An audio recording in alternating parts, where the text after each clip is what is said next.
വാഹനത്തിൻ്റെയും metal പാർട്ടുകളിൽ യാതൊരു വിധത്തിലുള്ള പ്രശ്നവും എത്തനോൾ ഉണ്ടാക്കില്ല എന്നാണ് റിപ്പോർട്ട് പറയുന്നത്. ഒരു 2 ദിവസം കഴിഞ്ഞിട്ട് ടൈംസ് ഓഫ് ഇന്ത്യ ഈ റിപ്പോർട്ടിൻ്റെ ബാക്കി ഭാഗം കൂടി പുറത്തുവിട്ടു. റബ്ബർ ഭാഗങ്ങളിൽ ഇത് പ്രശ്നം ഉണ്ടാക്കും എന്നുള്ളതാണ് കണ്ടെത്തിയതെന്ന് പറയുന്നത്. ഒരു പരീക്ഷണ വസ്തു ആക്കാണോ? ശരിക്കും ചോദ്യം ഉയരേണ്ടതാണ്. ഈ എത്തനോൾ ബ്ലെൻഡിങ് തുടങ്ങുന്നതിന് മുമ്പിട്ടെ ഇന്ത്യ മൊത്തം ലോക എത്തനോൾ ഉൽപ്പാദനത്തിൽ ഒരു പിക്ചറിലേ ഉണ്ടായിരുന്നില്ല. ഇപ്പോൾ ബ്രസീൽ US ഒപ്പമാണ്. കൃഷിക്ക് വേണ്ട വെള്ളം കണക്കിലെടുത്തു കഴിഞ്ഞാൽ 3000 ലിറ്ററോളം ഒരൊറ്റ ലിറ്റർ എത്തനോൾ ഉൽപ്പാദിപ്പിക്കാൻ വേണ്ടി വരുന്നുണ്ട്. അത് കരിമ്പാണെങ്കിൽ. നെല്ലാണെങ്കിൽ ഏകദേശം 10000 ലിറ്റർ വെള്ളമാണ് 1 ലിറ്റർ എത്തനോൾ ഉൽപ്പാദിപ്പിക്കാനായിട്ട് വരുന്നത്. കോക്രോച്ച് ജനതാ പാർട്ടിയൊക്കെ ഇടയ്ക്കിടയ്ക്ക് അവർ ഹാൻഡിൽ ചെയ്തിട്ടുണ്ട്. അതായത് നമുക്ക് 40 രൂപയ്ക്ക് ഡീസലും 50 രൂപയ്ക്ക് പെട്രോളൊക്കെ കിട്ടും ആ രീതിയിൽ. കാരണം എത്തനോള് ബ്ലെൻഡ് ചെയ്താൽ മതി എന്നുള്ള രീതിയിൽ പ്രസംഗിക്കുന്നുണ്ട്. ഇതിൻ്റെ മെയിൻ പ്രശ്നം എന്താണെന്ന് വെച്ചാൽ എത്തനോള് തെറ്റായാണ് എന്നുള്ളതല്ല, ഇത് തിടുക്കം കാണിച്ചു എന്നുള്ളതാണ് എൻ്റെ മെയിൻ പ്രശ്നം. നമ്മുടെ നിത്യജീവിതവുമായി ബന്ധപ്പെട്ടതാണ് ഇന്ധനം, പ്രത്യേകിച്ച് പെട്രോൾ. അതിനാൽ തന്നെ പെട്രോളിൽ മായമുണ്ടോ എന്ന ചർച്ചയാണ് E20 ഇന്ധനങ്ങളുടെ ഉപയോഗത്തിലൂടെ അടുത്ത കാലത്ത് ഉയർന്നു വരുന്നത്. ഇതിനെക്കുറിച്ചാണ് ഇത്തവണ ബോണസ് കണ്ടന്റ് പരിശോധിക്കുന്നത്.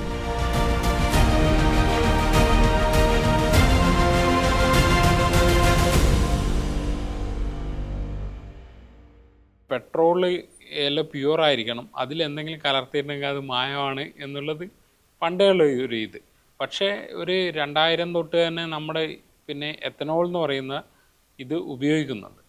അപ്പോൾ ഇതിങ്ങനെ ഒരു വലിയ പ്രശ്നമായി, ഇപ്പോൾ അടുത്ത കാലത്താണ് ഇത് ഒരു വലിയ പ്രശ്നമായിട്ട് മാറുന്നത്.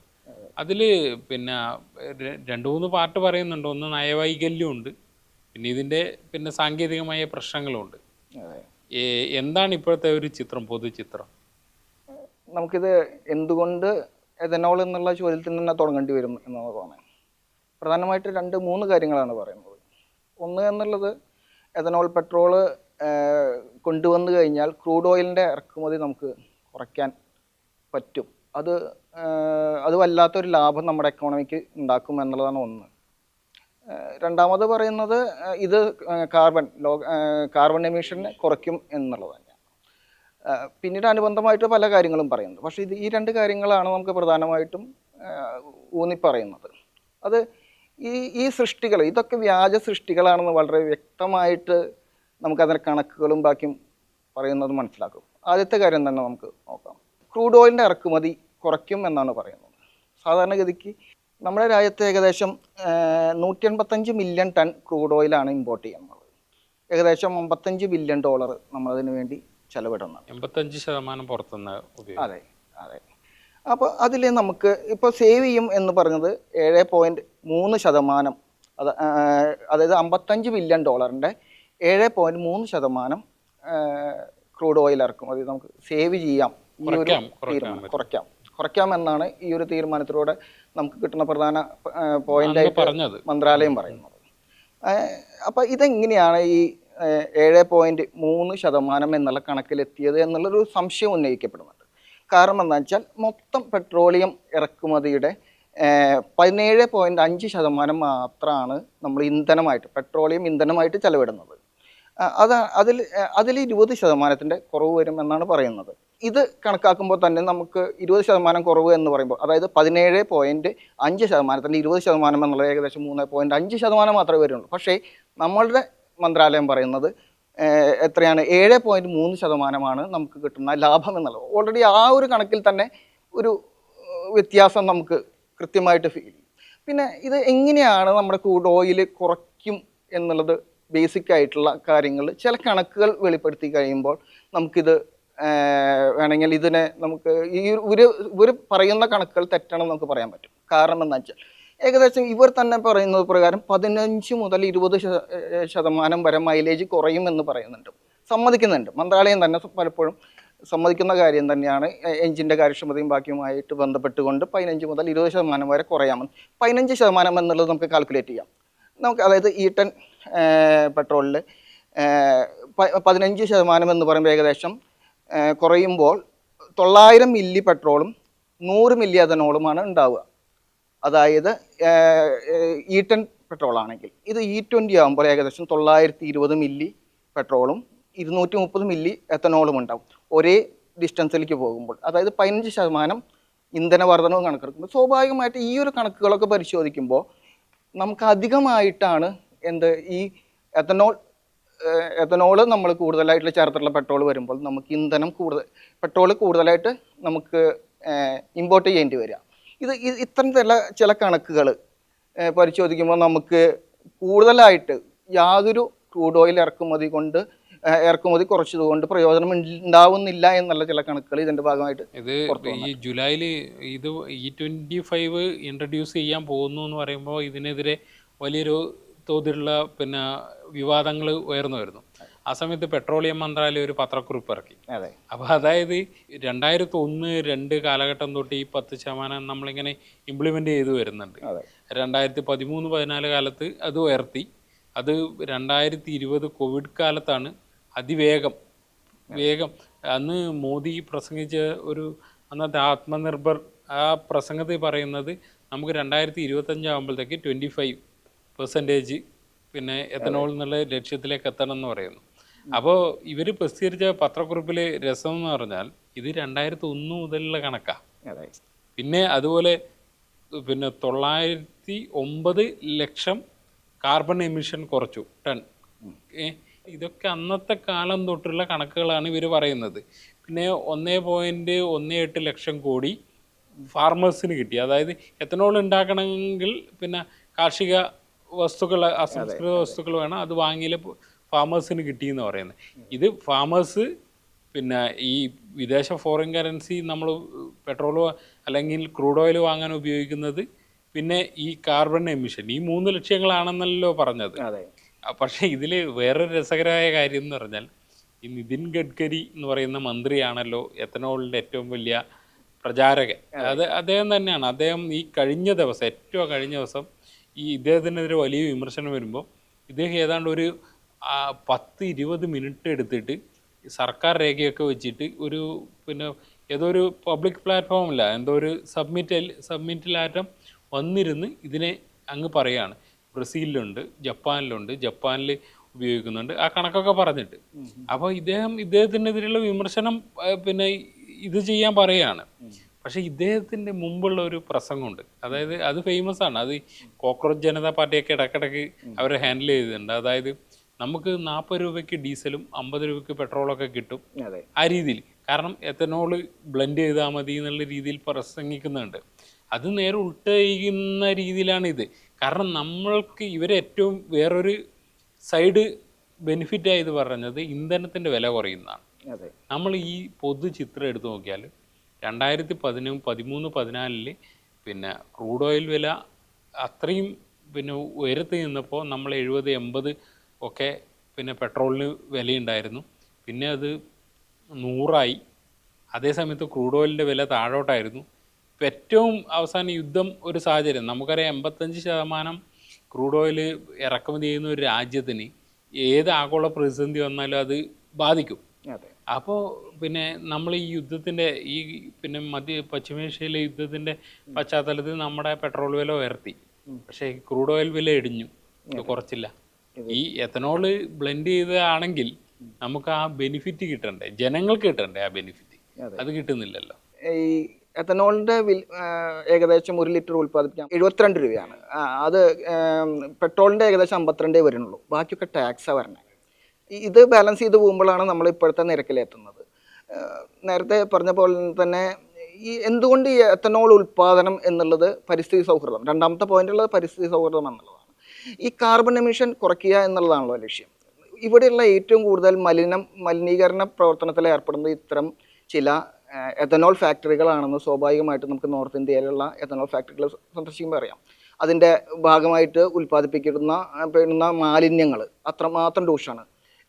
എയർ എന്നുള്ളത് ഭയങ്കരമായിട്ടുള്ള പൊല്യൂഷനാണ് ഉണ്ടാകുന്നത്. ഇത്തരം ഭയങ്കരമായിട്ടുള്ള ചില പരിസ്ഥിതി ദോഷകരമായിട്ടുള്ള ഉപോൽപ്പന്നങ്ങൾ ഉണ്ടാക്കുന്ന ഒരു വ്യവസായമാണ് എത്തനോൾ എന്നുള്ളത്. ഇതിൻ്റെ ഏകദേശം പറയുന്നത് 1 ലിറ്റർ എത്തനോൾ ഉൽപ്പാദിപ്പിക്കാൻ വേണ്ടി 3 മുതൽ 5 ലിറ്റർ വരെ വെള്ളം ഉൽപ്പാദിപ്പിക്കുമെന്നാണ് കേന്ദ്ര സർക്കാർ പറയുന്നത്. പക്ഷേ ആക്ച്വലി ഇതിൻ്റെ ഉൽപ്പാദനം എന്നുള്ളത് കരിമ്പ് അതുപോലെ തന്നെ ചോളം പോലെയുള്ള ഉൽപ്പാദനത്തിന് ആയതുകൊണ്ട് അതിൻ്റെ തുടക്കം തൊട്ടിട്ടുള്ള കൃഷിക്ക് വേണ്ട വെള്ളം കണക്കിലെടുത്തു കഴിഞ്ഞാൽ 3000 ലിറ്ററോളം ഒരൊറ്റ ലിറ്റർ എത്തനോൾ ഉൽപ്പാദിപ്പിക്കാൻ വേണ്ടി വരുന്നുണ്ട്. അത് കരിമ്പാണെങ്കിൽ. ഏകദേശം നെല്ലാണെങ്കിൽ ഏകദേശം 10000 ലിറ്റർ വെള്ളമാണ് 1 ലിറ്റർ എത്തനോൾ ഉൽപ്പാദിപ്പിക്കാനായിട്ട് വരുന്നത്.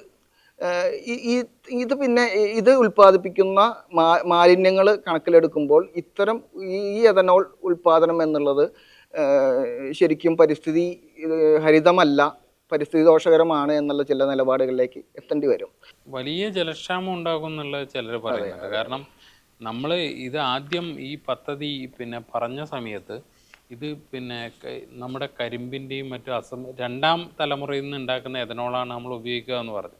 പക്ഷേ ഇത് ആക്ച്വൽ ഇംപ്ലിമെൻറ്റേഷനിലേക്ക് വന്നതോടുകൂടി ഇപ്പോൾ ഈ ക്രോപ്സ്, അതായത് നമ്മൾ ഉൽപ്പാദിപ്പിക്കുന്ന ഭക്ഷ്യോൽപ്പന്നങ്ങൾ നേരിട്ട് എഥനോളിലേക്ക് കൊടുക്കുകയാണ്. FCIൻ്റെ കാര്യം പറഞ്ഞിട്ടുണ്ട്. FCIയിൽ കെട്ടിക്കിടക്കുന്ന പഴയ അരി എന്ന് പറഞ്ഞ് ആ അരി പഴയതാണെന്ന് സർക്കാർ വ്യക്തമാക്കുന്നു, അത് കൊടുക്കുന്നു. അത് പിന്നെ എഥനോൾ ഫാക്ടറികൾക്ക് കൊടുക്കുന്നു. അതായത് നമ്മുടെ രാജ്യത്തിൻ്റെ മൊത്തം ഒരു ഭക്ഷ്യസുരക്ഷയെ ബാധിക്കുന്ന രീതിയിൽ ഇത് വരും. ഇതിൽ രസകരമായ കാര്യം, ഈ എഥനോൾ ബ്ലെൻഡിങ് തുടങ്ങുന്നതിന് മുമ്പിട്ടെ ഇന്ത്യ മൊത്തം ലോക എഥനോൾ ഉൽപ്പാദനത്തിൽ ഒരു പിക്ചറിലേ ഉണ്ടായിരുന്നില്ല. ഇപ്പോൾ ബ്രസീൽ US ഒപ്പമാണ്. അതായത് ഈ വെറും 4-5 കൊല്ലത്തിനുള്ളിൽ നമ്മൾ ഇത്രയും വർദ്ധിച്ചു. അപ്പോൾ ഇത് മൊത്തം ഉണ്ടാക്കാൻ നമ്മൾ കരിമ്പിൻ ചണ്ടിയോ അതുകൊണ്ടോ മറ്റോ വൈക്കോല് കൊണ്ടോ പറ്റില്ല എന്നുള്ളത് നമുക്കറിയാം. അപ്പോൾ ഈ നമ്മുടെ ക്രോപ്സ് തന്നെയാണ് ഉപയോഗിക്കുന്നത്. അതെ, ഇതെന്താ വെച്ചാൽ ബ്രസീലാണ് ഏറ്റവും കൂടുതൽ ഇത്രയും എഥനോള് കാര്യക്ഷമമായിട്ട് വിപണിയിൽ ഇറക്കിയിട്ടുള്ള രാജ്യം എന്നുള്ളത്. അവിടെ പക്ഷേ സമയമെടുത്തിട്ടാണ് 10-20 വർഷം അവർക്ക് കൊടുത്തു. അതായത് ഇതിൻ്റെ മെയിൻ പ്രശ്നം എന്താണെന്ന് വെച്ചാൽ എഥനോള് തെറ്റാണ് എന്നുള്ളതല്ല, ഇത് തിടുക്കം കാണിച്ചു എന്നുള്ളതാണ് എൻ്റെ മെയിൻ പ്രശ്നം. ഇംപ്ലിമെന്റേഷൻ ഗവൺമെന്റ് ഒരു പ്രൊജക്ട് ഇത്ര തിടുക്കത്തിൽ കാണിച്ചിട്ടില്ല. അത് എന്തുകൊണ്ട് എന്നുള്ള ചോദ്യം കൂടി വരുന്നുണ്ട്. കാരണം എന്താ വെച്ചാൽ ഏകദേശം E10 നിന്ന് E20 കടക്കാനായിട്ട് 4 വർഷത്തെ സമയം മാത്രമാണ് എടുത്തത്. ഇപ്പോൾ E25 അതിൻ്റെ ഒരു നടപടികൾ തുടങ്ങിയപ്പോഴാണ് വിവാദമായത്.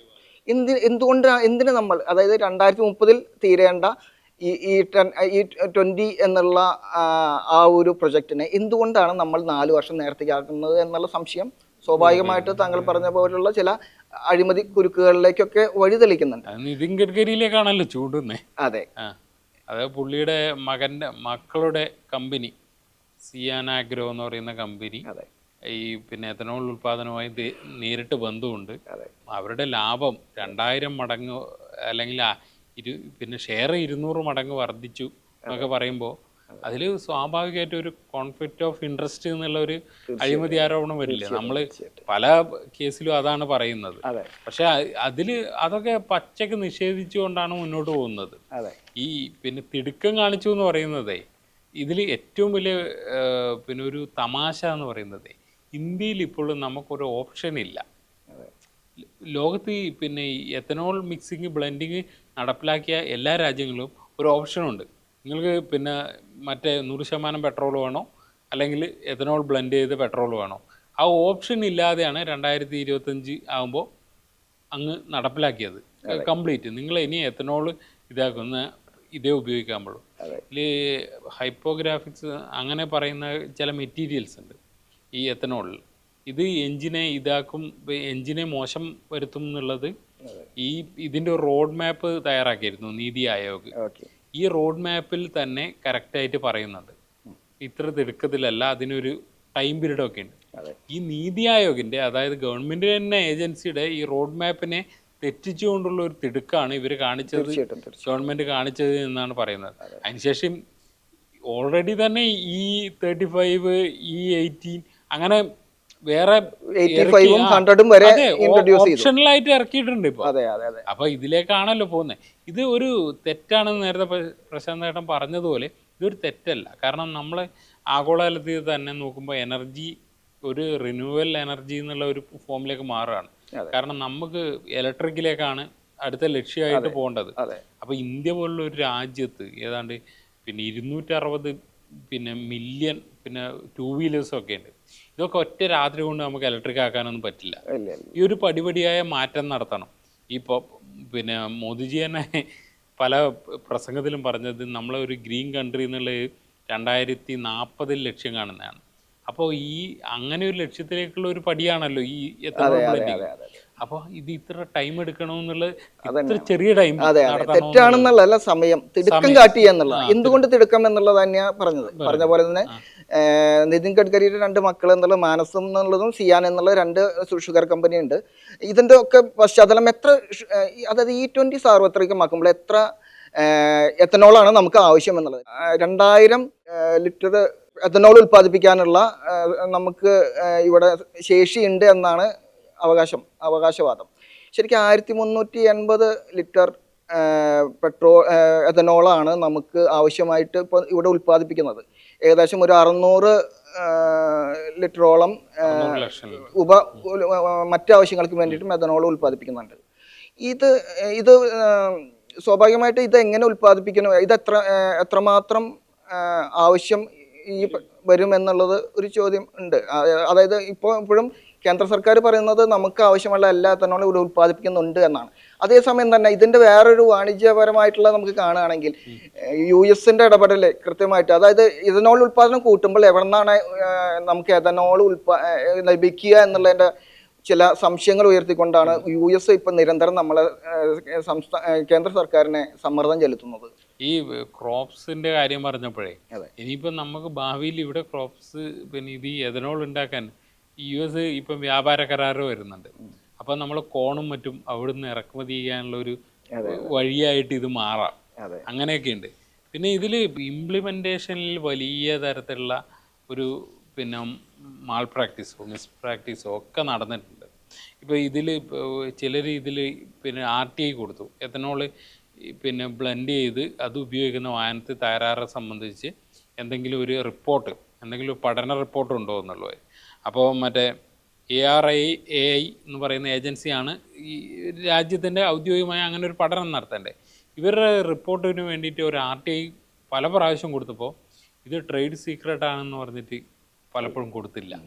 എന്നിട്ട് അവസാനം ഈ കഴിഞ്ഞ ഈ പ്രശ്നങ്ങൾ വന്നപ്പോൾ ഗവൺമെൻറ് പ്രസിദ്ധീകരിച്ചിട്ട് പറഞ്ഞു ഒരു വാഹനത്തിൻ്റെയും മെറ്റൽ പാർട്ടുകളിൽ യാതൊരു വിധത്തിലുള്ള പ്രശ്നവും എത്തനോൾ ഉണ്ടാക്കില്ല എന്നാണ് റിപ്പോർട്ട് പറയുന്നത്.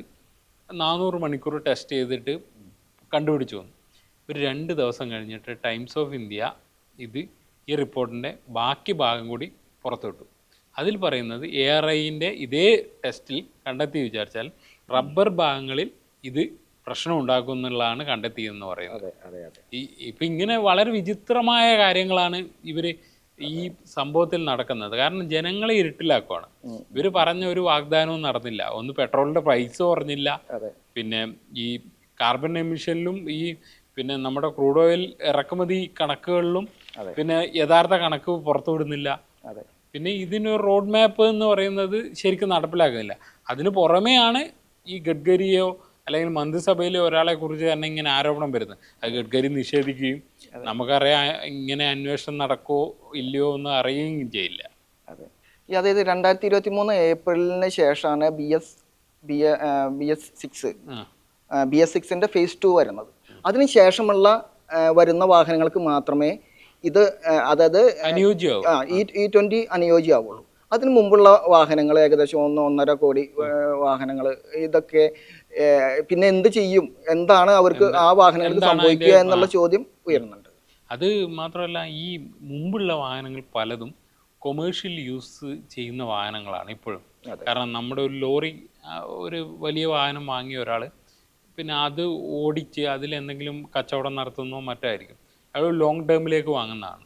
അപ്പോൾ അങ്ങനെ ഒരു വാങ്ങുമ്പോൾ അയാൾക്കൊരു ട്രാൻസിഷൻ ചെയ്യാനുള്ള അല്ലെങ്കിൽ പുതിയതിലേക്ക് മോഡിഫൈ ചെയ്യാനുള്ള ഒരു പിന്നെ ടൈം പീരീഡോ എന്തെങ്കിലും പദ്ധതികളോ ഇതിലില്ല.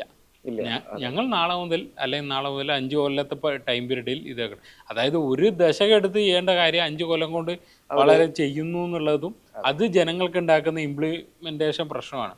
ഇത് ഒരു പ്രയോഗമുണ്ട്, ഗ്രീൻ ലാഷ് എന്ന് പറയും. അതായത് നമ്മൾ ആഗോള തലത്തിൽ ആയാലും ഏത് രാജ്യമായാലും ഏതെങ്കിലും ഒരു ഗ്രീൻ നയം, അതായത് ഹരിത നയം നടപ്പിലാക്കുകയാണ്. ഏതെങ്കിലും ഒരു ഹരിതനയം, ഇപ്പോൾ നാളെ മുതൽ എല്ലാവരും സ്കൂട്ടർ വേണ്ട സൈക്കിൾ ഉപയോഗിച്ചോളൂ എന്ന് പറയില്ല. അപ്പോൾ അങ്ങനെ ഒരു നയം നടപ്പിലാക്കിയാൽ അതിനെതിരെ ജനങ്ങൾക്ക് വരുന്ന പ്രതിഷേധത്തെയാണ് ഗ്രീൻ ലാഷ് എന്ന് പറയുന്നത്. ഓക്കെ. ശരിക്കും ഈ E20 സംഭവത്തിൽ ഒരു ജനങ്ങൾക്കൊരു ഗ്രീൻ ലാഷാണ് ഗവൺമെൻറ്റിനോടുള്ളത് എന്നുള്ളതാണ് യഥാർത്ഥ ഒരു സത്യം. അതെ അതെ. ജനങ്ങൾക്ക് ഇനിയിപ്പോൾ ഇത് സെക്കൻഡ് ഹാൻഡ് വിപണി പോലും ഉണ്ട്. നമ്മുടെ പഴയ വാഹനങ്ങൾ എന്താ ചെയ്യുക? സെക്കൻഡ് ഹാൻഡ് വാഹനങ്ങൾക്ക് ഇനി പറ്റുമോ? സ്വാഭാവികമായിട്ട് ഇതിന്റെ റബ്ബർ പാർട്സ് ഇപ്പോൾ പറയുന്നത് എഞ്ചിൻ, അതിന്റെ റബ്ബർ പാർട്സ് ഇതിനൊക്കെ കേടുപറ്റുമെന്ന് പറയുന്നുണ്ട്. സ്വാഭാവികമായിട്ട് ഇത്തരം നിരന്തരം കേടുപാടുകൾ വന്നിട്ടുള്ള ഒരു വാഹനം ശരിക്കും ഒരു പരീക്ഷണം അത് ഉണ്ട് കേട്ടോ. സുപ്രീം കോടതിയിലേക്ക് കേന്ദ്ര സർക്കാർ കൊടുത്ത ഒരു സത്യവാങ്മൂലത്തിൽ കൃത്യമായിട്ട് പറയുന്നുണ്ട് E10 എന്നുള്ളത് കൃത്യമായിട്ടുള്ള ഒരു പരീക്ഷണമായിരുന്നു എന്നുള്ളത് പറയുന്നുണ്ട്. പിന്നീട് അത് നിഷേധിക്കുകയും ചെയ്തു. ഒരു പരീക്ഷണ വസ്തു ആക്കാണോ? ശരിക്കും ചോദ്യം ഉയരേണ്ടതാണ്. ഇന്ത്യയിലെ എല്ലാ വാഹനങ്ങളെയും പരീക്ഷണ വസ്തുക്കളാക്കുകയായിരുന്നോ കേന്ദ്ര സർക്കാർ എന്നുള്ളതാണ് ഉയർന്ന ചോദ്യം.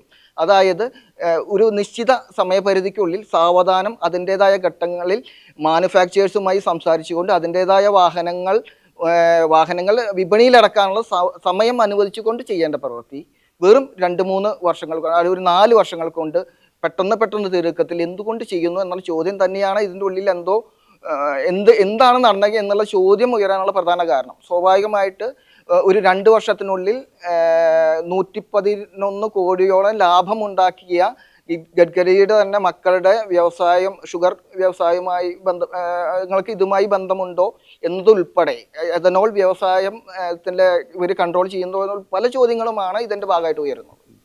ഇത് നമ്മൾ അടിയന്തരമായി ഇതിലേക്ക് പരിഗണിക്കുമ്പോൾ ഒരു ഗവൺമെൻറ് ഇങ്ങനെയാണ് നയം നടപ്പിലാക്കുന്നത്. അത് പിന്നെ നമുക്ക് നോട്ട് നിരോധനം തൊട്ട് ഈ മോദി ഗവൺമെൻറ്റിൻ്റെ ആ രീതി നമുക്കറിയാം.